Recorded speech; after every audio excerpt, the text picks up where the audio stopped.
Hello friends, આજે બનાવશું બુંદીનું રાયતું. એની માટે મેં મોરું દહીં લઈ લીધું છે અને એને ઝેણીથી જ ઝેરવાનું છે. હેન્ડ મિક્સરથી કરશો તો છાશ જેવું થઈ જશે, એટલે ખાલી એને ચમચી અથવા ઝેણીથી એને એકદમ ઝેરી લેવાનું.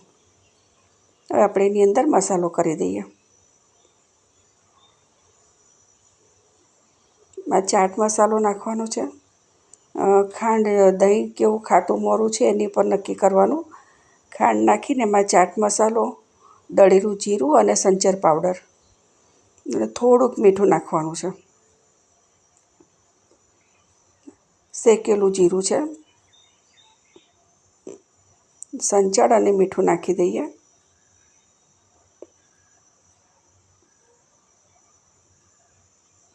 એને મિક્સ કરી અને વઘાર કરી લઈએ.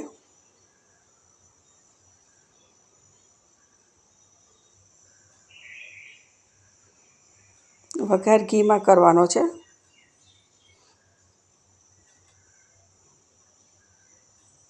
ઘીની અંદર જીરું અને લીમડાના પાન નાખવાના.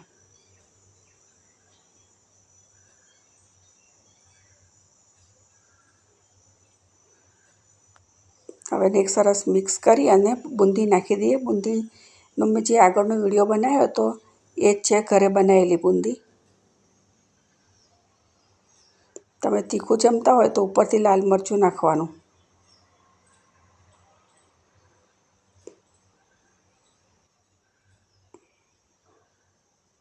સરસ મિક્સ કરી લઈએ અને ઉપર ધાણા નાખી દઈએ. તો તૈયાર છે આપણું બુંદીનું રાયતું. મળીએ આપણે બીજા વિડીયોમાં. જય માતાજી.